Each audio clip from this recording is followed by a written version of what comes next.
Okay.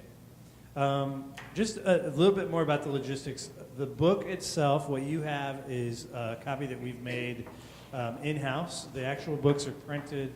They'll be in color, so they'll look a little bit different, but we couldn't get them done in time. So you have the first editions. I'm sure they'll be worth millions someday. And so that's happening. You have your facilitator's guide. Before this starts, you'll also be given a DVD. Here's what I would say about the DVDs. We have a DVD that is associated with 5 of the 8 weeks, I think. It might be 6 of the 8 weeks. I can't remember. 5. Okay. That was right. So those are up to you.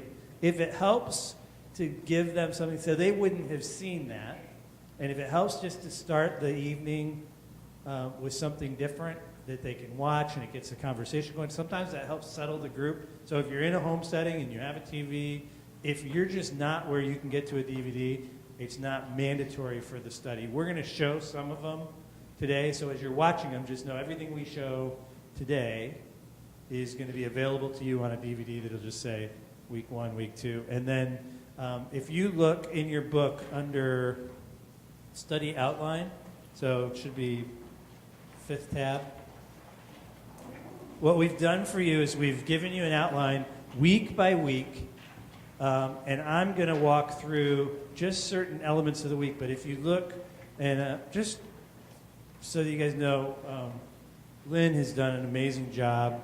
Meg's done an amazing job. Penny, Jess, of really pulling this stuff together. But you can look at that sheet. So everybody find that. So the 5th tab says the Church Without Curtains, week 1. Are you there?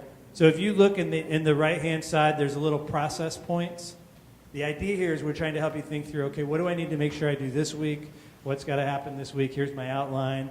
If I were working off of this, which I did, I would highlight my serves so I know, okay, here's a good spot to start. Here's a good launching point. This is going to get a conversation going. But you can see, distribute the study the first week.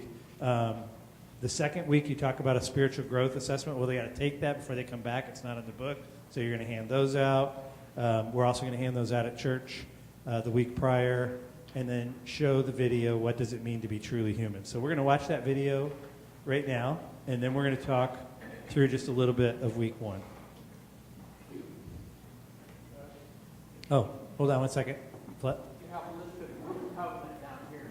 When we did the Rick Warren study, there was a covenant in that book that we all signed. Are we going to have something similar to that? Yep, so we'll do that in just a minute. So we're going to, yep, it's in week 1, and I'll walk through how you get to that covenant, and we'll talk that through in a couple minutes. So what resonated with you? What did you hear? What do you agree with? What touched you as you listened to it?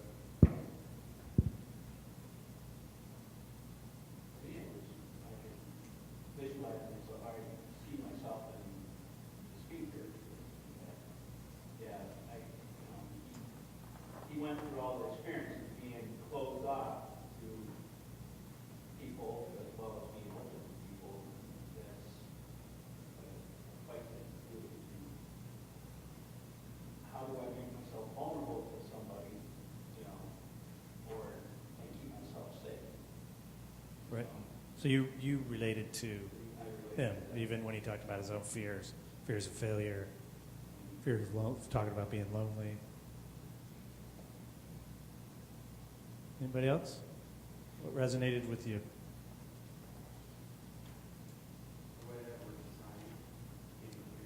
What's that? It's a God-given thing to live in community. Yeah. Because Facebook kind of gives you a false sense of community because you can look, you can see what somebody had for lunch today in Seattle, and somebody is doing the Sure. Be a great conversation as part of your group. How's social media affecting true community?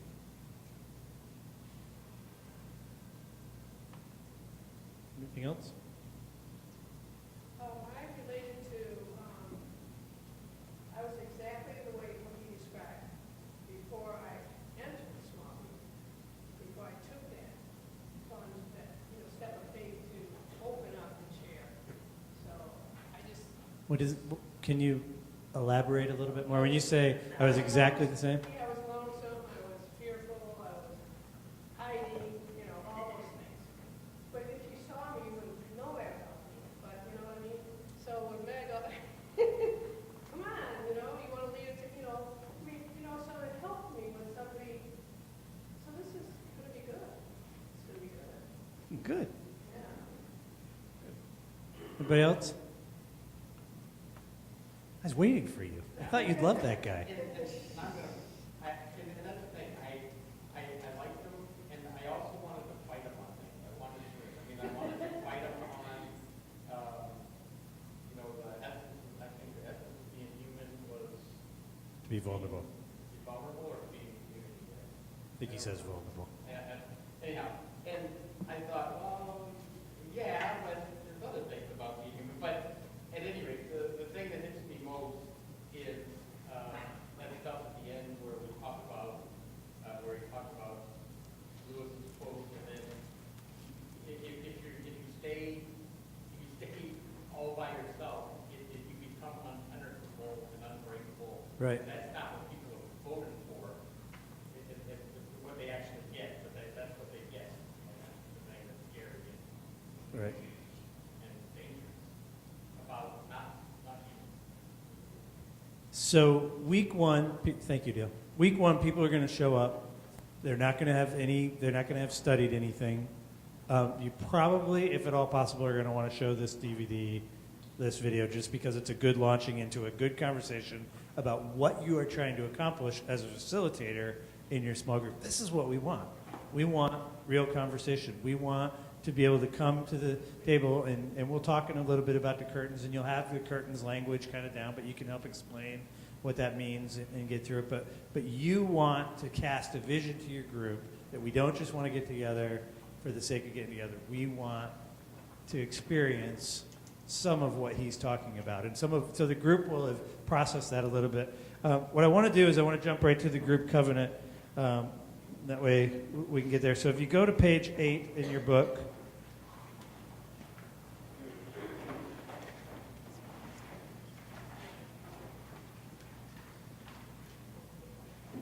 Everybody find it? So it starts right at the top. It says group covenant. So we just talk about getting on a journey together, getting everything off to on the right foot, actually writing a covenant. We talk about what a covenant is, and then we start with a series of one another verses. I would strongly recommend, and you can write this in your book or write it in your outline, that you read through each one of these one another commands.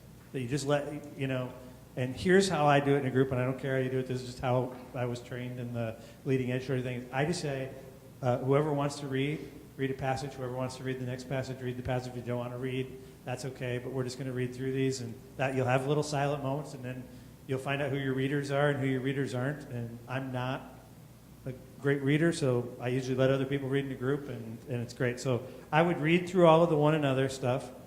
I would read everything that's in here. So I would get all the way through to page 10.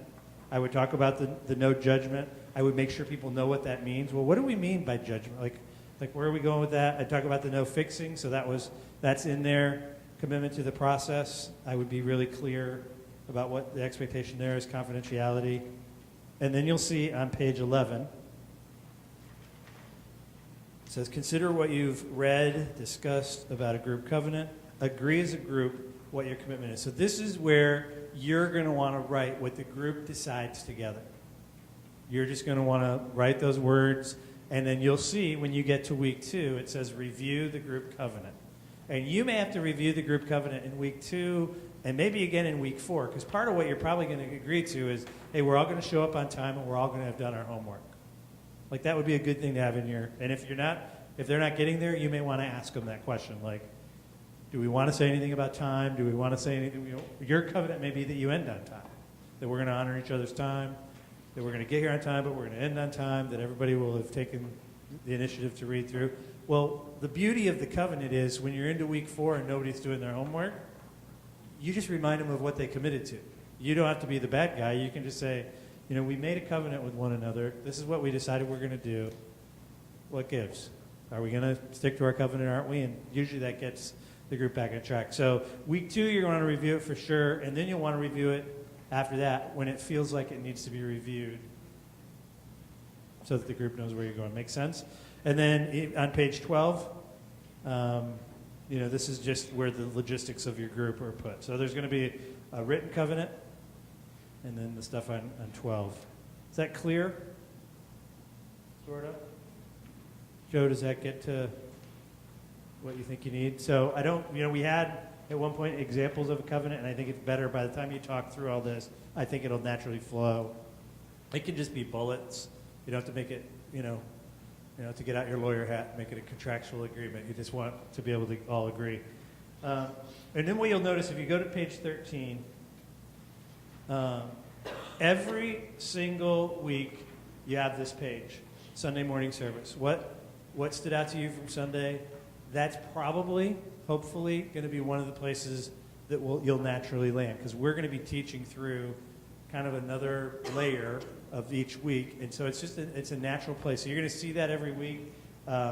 If people bring their spiral-bound books to church, it would be ideal if you just encourage them, hey, bring your books to church, and you can just be writing your notes right in there. If something stood out to you, you don't have to remember, oh yeah, I remember Doug talked about something. I remember Norflet said something. I don't know, something about.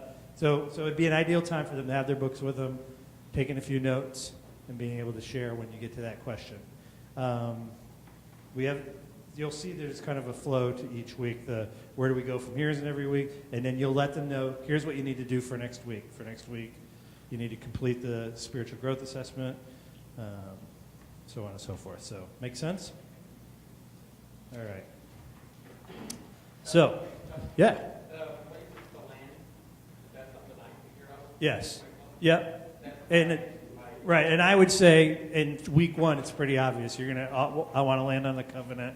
You're going to want to talk through the flow. You're going to want to definitely make sure they know what the spiritual growth assessment is, because you're going to do that next week.